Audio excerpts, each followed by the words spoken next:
Hi everyone, welcome back to Military Surplus Brothers. Today we've got an interesting rifle for you down here. It's the Italian Cavalry Carbine. We don't have an exact production date on this one, but we think it's somewhere between 38 and 45 because that's when they built them. The Italians unfortunately didn't keep good records, so we don't know. It is a 6.5 caliber rifle, and today, as you can see in our range down there, we're going to hunt some pumpkins. And so I have brought some interesting wear for myself. Pan to pants. There you go. See, now that's orange and black, and guess what? The pumpkins aren't going to be able to see me. Now, we thought, obviously, that we were going to get some panda pants, but we, unfortunately, in South Carolina don't have any pandas, and if we did, I'm pretty sure the DNR service would not let us hunt them. So, pumpkins today. Now, to load up this rifle, it's an interesting process. You do have what we call in America the in-block clip. It holds 6 rounds right there, and we've got some hollow point ammunition that we've loaded up specially for this rifle today. The inventor, by the way, is called Mannlicher. Well, I say Mannlicher. I know you guys have made fun of me for that pronunciation. It's something like Mannlicher or Mannlicher. I don't know. Not an English equivalent. So Austrian is hard for us to pronounce. Go figure. So you're going to take the whole clip, put it on top of the rifle, and push in all the way until it clicks and stops there. If you see it fly out, then you've got a problem, obviously. And like any standard bolt action, you're going to push forward, feed the first round, and close the bolt. All right, let's see what we can do at long range here. We're going to sit down and shoot a couple. All right, now this doesn't have a particularly long barrel, so hopefully I'll get lucky and I can hit a few things today.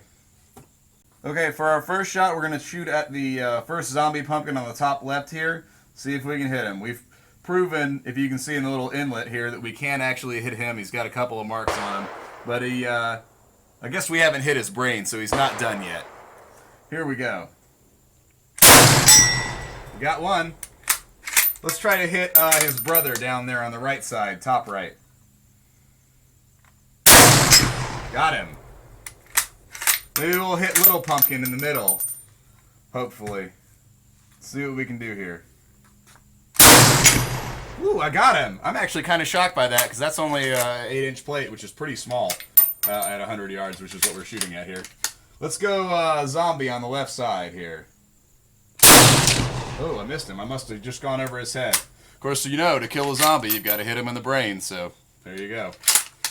Obviously, we're not going to try to hit the top of this. This is AR 500 steel, and it will eventually break on us. And we're missing his head again there. Fun thing, when you run out of ammo, the clip falls out the bottom. One more time. And we got him. Alright, load back up here. We've got one more clip.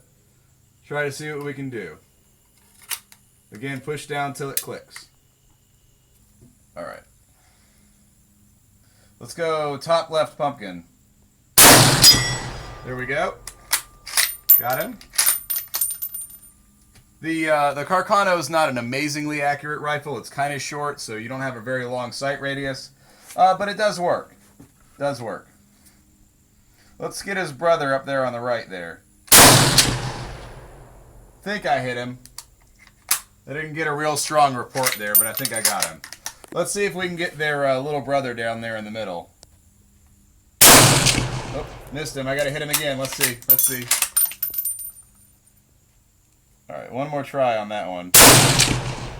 I guess the third one's gonna get away. Let's move over to our zombie on the right side here. He should be a little easier to hit. Got him. And then we'll put one more on him. Right here. The Carcano bolt is not an especially smooth system, but it does work well enough anyway. Let's see. Got him. Okay, when you get down to the last round, the clip is supposed to fall out there, but it's an old rifle. It's been around for many, many years, and so this one hasn't quite fallen out. We are clear, so we can kind of show this to the left. There's a clip right here that when working properly is supposed to come out the bottom. Usually when you feed that last round, it just kind of drops out. Not unlike the M1 Garand, it was noticeable to enemy soldiers when you could hear that clink. You knew they were pretty much on either their last round or they were out. In this case, the Italians had the advantage of having at least one round when they heard that sound. we'll reset here and we'll try a couple more rounds. Before we do go back to a little bit of shooting, I'm going to show you a couple of technical aspects about this rifle. The Carcano Carbine is not known for being an exceptionally complicated rifle. It's got a pretty simple front and back sight. The back sight is just your simple V-notch, and it's very thin. So when you're looking through this, it's actually sort of rather hard to get a good sight picture. The original Italian sight, which we should mention we have actually modified on this rifle, is usually a little shorter than this. I'm not going to lie, we have JB welded this to make it a little taller. It's not an exceptionally expensive rifle, so don't yell at me for screwing up history, please. But it can be removed if necessary, so I can return that to original specification. The other interesting thing about this rifle is not only that it is clip fed, so you can see through the whole rifle right there. See there? I'm looking at you through the camera. There you go. The other thing, though, is that you have a permanently attached bayonet. You have a little button that you press on this side of the the barrel, push in and pull that down. It's kind of a two-handed thing, so I kind of have to pull that out there. You pull it out, and it kind of goes to the front and locks into position right there. So you can, kind of stab whatever enemy, or in this case our pumpkins, which we'll do later. But then you can, if you're done, push that button back in, pull it out, return it to its slot right in the bottom of the stock, and press it up until it clicks. Right there. Being that this is a in-block fed system, you can see basically all the way through the rifle. It's one of the criticisms of this rifle is that actually it is very prone to picking up dirt and therefore not working. But thankfully, the Italians, I guess, would try to keep it out of the dirt or in the water or what have you. And it had a pretty good service history. The Carcano does work, and it is a serviceable rifle. Let's take a couple more shots downrange, and then we'll go into the bolt assembly next. All right, let's take a couple more shots down here at our zombie pumpkins. See what we can hit. I ain't missing you. I ain't missing you. I can lie to myself. All right, on the last round, you do get a clip falling out, so hopefully when I push this forward, it should pick up the last round and drop the clip. And it did. There we go. Well, at least if nothing else, we got a good drop of the clip there, and maybe I'll make this last round count. Nope. Well, I am terrible. Thank you. We'll go on to the bolt assembly next. All right, so let's look at the disassembly of the bolt on the Carcano rifle. This pretty much covers all Carcanos, and it gives you a general overview of all of them. First thing you got to do, of course, is remove the bolt from the rifle. So you have to kind of pull it back like you were chambering around. And then you pull the trigger right here, and it releases the bolt from the rifle. Okay? So there's the bolt as it comes out of the rifle. All right, now, as to bolt disassembly, this is pretty easy. A lot of people find it kind of mysterious, but it's actually not as hard as it would look based on the sort of awkward functioning of this bolt. You do have, of course, your safety right here, which you would turn up. In the case it was in the rifle, it kind of blocks your sights from being able to see it, so you know it's on. But basically the first thing you're going to want to do to take this apart is you're going to want to take this, which is the cocking piece and the screw on top portion of that, and sort of turn it to the left like that. You're going to take it down in this little indentation here, basically turning to the left entirely. Now, what that does is it takes tension off of this piece right here, which is screwed on the top. You sort of press this little plunger over here on the left side, down, and screw to the left. And that removes the far end of the bolt. This is basically the cocking piece. You take that all the way off until it comes off. It does take a while. You remove that piece right there. Then you've got this piece here. You can remove that part. And then you have your safety knob. Now the safety knob comes off in sort of an odd way. You can see this little indentation in here, which actually lets you see how it holds in. And you've got to press that in just a bit so it unengages that safety spot right there. Turn it to the left, that way. And then this is kind of hard to see unless you're actually looking at it. But there's a little small space to the left side here, or your right, where you have to take that piece and sort of turn to the left. There you go. Until it comes out. Then the whole thing disassembles. You have a spring there, and then the actual firing pin, which comes out there. That's what actually actuates the primers. And then you have the bolt body itself there. And that's all apart. That's how you disassemble a bolt. So of course the first thing you're going to do to put it back together is take the bolt body, put the firing pin back in, then put the spring back in, like that, so that they're around the firing pin. You put the safety knob back on, as so. You're going to line it up with this little space right there on the far left. You can kind of see that there if the camera will focus. There you are. Sort of line that up there. Push that through. Turn to your right, actually, it's clockwise. And then you'll want to take that cocking piece section right here and push all the way down back into that little inlet. See there? So once you've got it back there, you've got the safety lever back in. Once you have the safety back in, what you're going to want to do is find this little line on the safety knob. It's basically an arrow that points in both directions. Now the reason that's there is because on the actual firing pin, there's a line that you have to line up. You see that coming around right there. That has to line up with that. Now the reason that is because you actually have a flat place on the firing pin. You have to have that in just the correct position for this next part to go on. It has to go on in line with this piece, right, like that, so that it goes down in that groove there.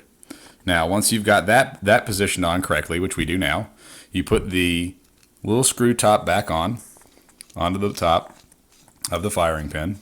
You're going to screw that down until eventually it's going to start engaging this little plunger, okay, which you can see there.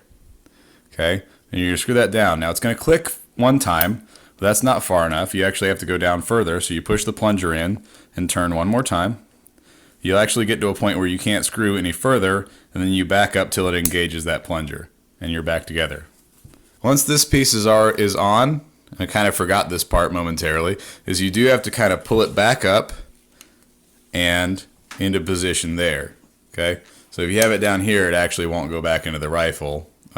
There's a little notch here which is difficult to see. We're going to kind of bring it in there, that you have to bring this cocking piece back into. So when you turn it up and put it in that position, then you can put it back in the rifle. And now it's back together the way you need it to. Put it back in. Moved over to the other range now. We are still shooting the Carcano. You will notice though that from my appearance, obviously I'm not wearing my panda pants anymore. I've got jeans and a jacket on.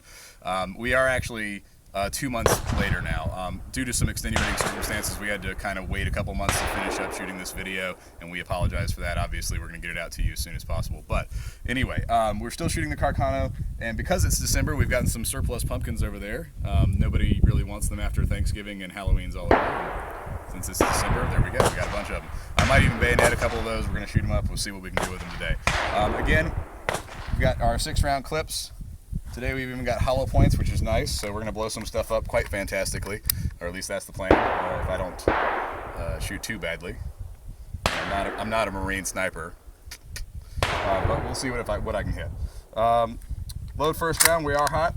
Let's see what we can hit here. I'm going to go for the 2-liter on the right first. Here we go. There's one. Let's go for a pumpkin. I think I hit pumpkin. We'll try another 2-liter. There goes the 2-liter. Go back to the pumpkins here. The pumpkins don't blow up very spectacularly. It's kind of unfortunate, really. Maybe we should start getting watermelons when it comes summer. We'll see. Maybe they're a little messy, really. Okay, little pumpkin. I think I hit him, but it's kind of hard to tell. All right, last shot. Clip's gonna fall out. There it goes. Go back to big pumpkin here. Alright, let's get some more targets up and we'll shoot a little bit more. Okay, just a test we want to see here. If your magazine gets stuck, which in this case it has, it's jiggling around in there. If you put another one in, will it drop the other one out? Answer is totally. Alright, let's shoot a little bit more. We'll call it some more milk jug slash pumpkin carnage here. Ears in. Here we go. All right. How about milk jug on the right side? Yes. That worked. Let's get pumpkin second from the left. I think I hit him. Pumpkins are a little hard to tell. All right. We'll take out the small milk jug. There we go. Pumpkin on the right. Maybe not. Ah, it tried to double feed there. Hold on one second, we'll be right back. Alright, last clip we're going to put through the gun today, and then we're just going to have a compilation of blowing stuff up. We'll run that by you, and then we'll get out of here. 6 rounds, still hollow points, still shooting at jugs. But that's military surplus, brothers, for you, though, so hey, if you didn't like it, you wouldn't be here, would you? Alright, here we go. Right jug. There we go. Oh, and I turned that pumpkin up a little bit. I decided he wasn't quite easy enough to hit, and, you know, I'm kind of lame anyway, so there you go. All right, we'll get that pumpkin there. I think I hit him. I'll hit him one more time. He deserves it. It's okay. That's 2 on him. All right, let's get that milk jug down there. We got him. Ah, he's not quite done, I guess, but we'll hit him one more. There we go. He's done now. And last round, the clip actually did fall out on that one. At least it does function about half the time. But that's, you know, it's Italians for you. At least, you know, World War II type Italians. They couldn't decide where they wanted to go. The Germans had to save them a lot. Anyway, last pumpkin, one on the left. We'll see if we can hit him. I think I did. Thanks for watching, everybody. Keep watching Military Surplus Brothers. We'll bring you more cool old military firearms, handguns, and maybe even one day some shotguns. Those are a little hard to find, though, so we'll never know. Have a good one, guys. Bye. I want to wish everybody a happy holidays and a happy new year. And we also wanted to introduce you to the last thing that you're going to see today. Since we didn't do anything with the Bayonet, we decided that we would create a new dish for the holiday season. With surplus pumpkins, it's called pumpkin kebab. Thanks, everybody. And remember, at Military Surplus Bros, we speak third best Italian. That's right, we don't speak Italian. Like I said, third best.